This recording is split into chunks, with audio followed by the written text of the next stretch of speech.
सभी को नमस्कार, सभी को राधे राधे। आज हम सुनेंगे करवा चौथ की व्रत कथा। आइए जानते हैं करवा चौथ की व्रत कथा।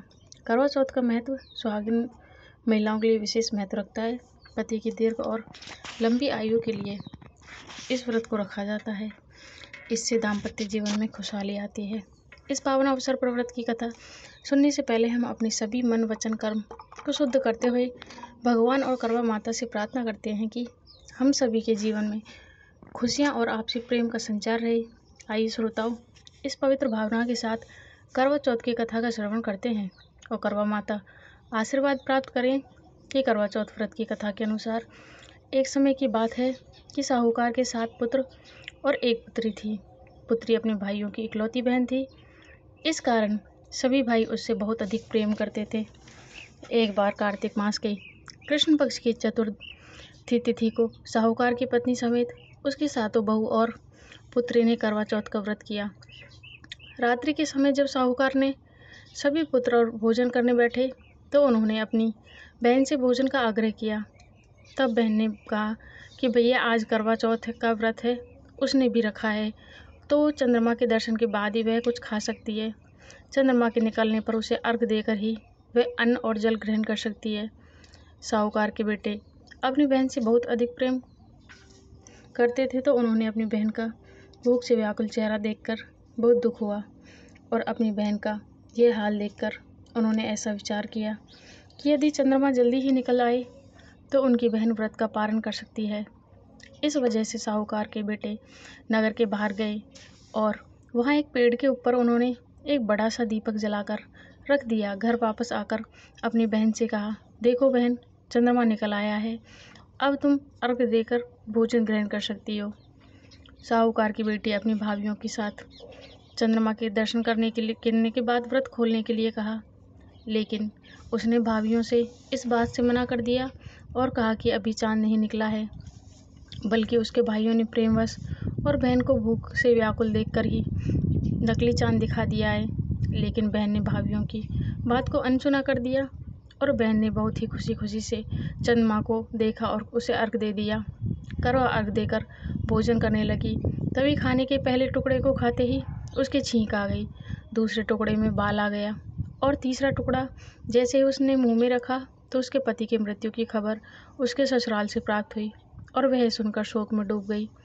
और यह सभी घटनाक्रम को देख रही करवा की भाभी ने उसके भाई द्वारा बनाए गए दीपक के चंद्रमा के बारे में सच्चाई बताई और कहा कि ये गलत विधि से आपने व्रत किया। व्रत टूटने के कारण देवता नाराज हो गए। इस बात से दुखी होकर वह अपने पति का अंतिम संस्कार न करने का निर्णय लेती है और अपने सतीत्व ने उससे पुनः जीवित करने की प्रतिज्ञा करती है। इस प्रकार पूरे 1 वर्ष तक वह अपने पति के सबके पास बैठकर देखभाल करती है और पति के ऊपर उगने वाली सुईनुमा घास को एकत्रित करती रहती है।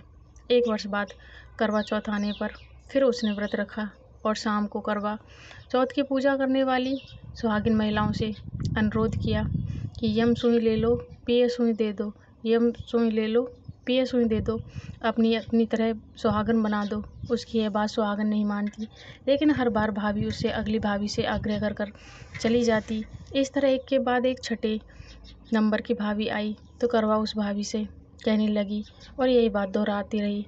छठी भाभी ने उसे बताया क्योंकि सबसे छोटे भाई के कारण उसका व्रत टूटा था, अतः उसकी पत्नी में ही वह शक्ति है कि तुम्हारे पति को दोबारा जीवित कर सकती है। इसलिए जब वह आए तुम उसे पकड़ लेना और जब तक वह तुम्हारे पति को जिंदा ना कर दे उसे मत छोड़ना। ऐसा कहकर वह चली गई। सबसे अंत में छोटी भाभी आई।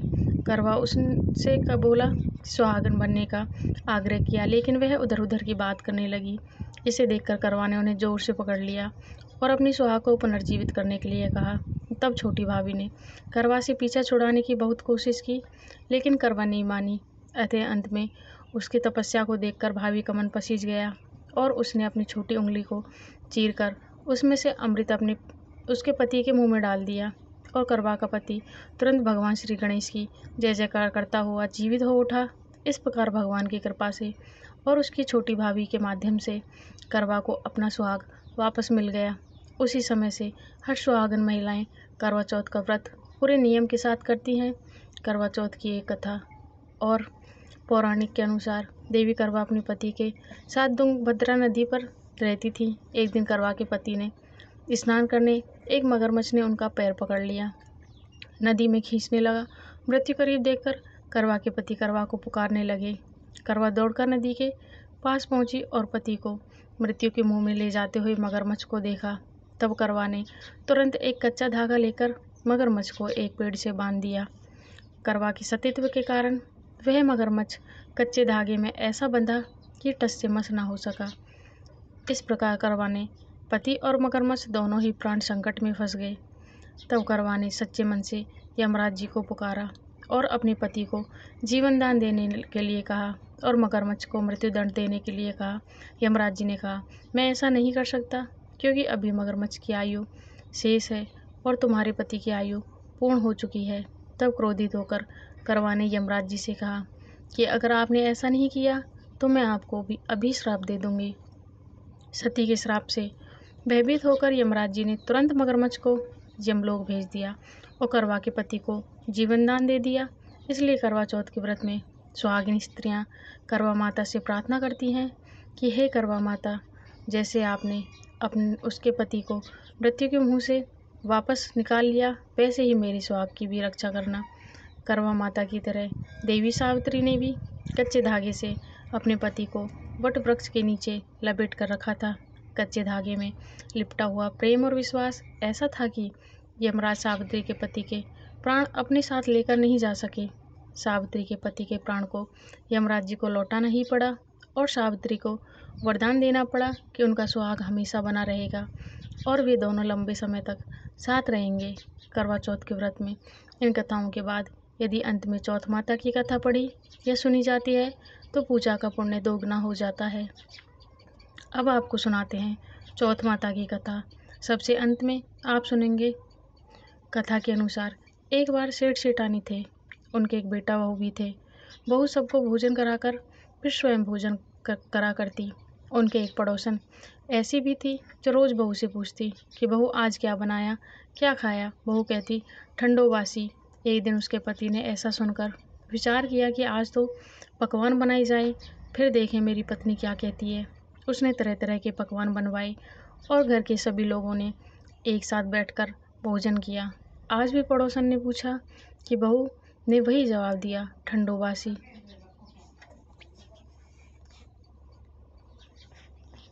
तो इस सेठ के लड़के ने अपनी पत्नी से पूछा कि हमारे घर में तो रोज़ पकवान बनते हैं, फिर तुम रोज़ ठंडो बासी खाया ऐसा क्यों कहती हो, जबकि हम सब ने तो एक साथ बैठकर कई तरह के पकवान खाए थे।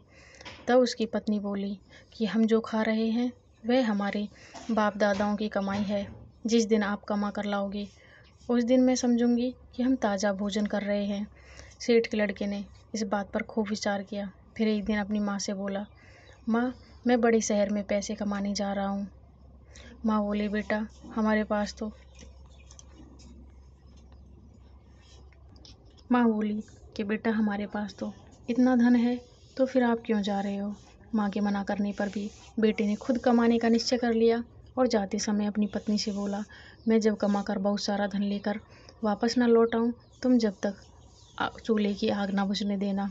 और एक दिन चूल्हे की आग बुझ गई, तब वह मन ही मन घबराने लगी, कहीं मेरे पति को कोई संकट तो नहीं आ पड़ा। जल्दी से पड़ोस में आग लाकर चूल्हे में रख दूँ, ऐसा सोचकर वह पड़ोस में गई।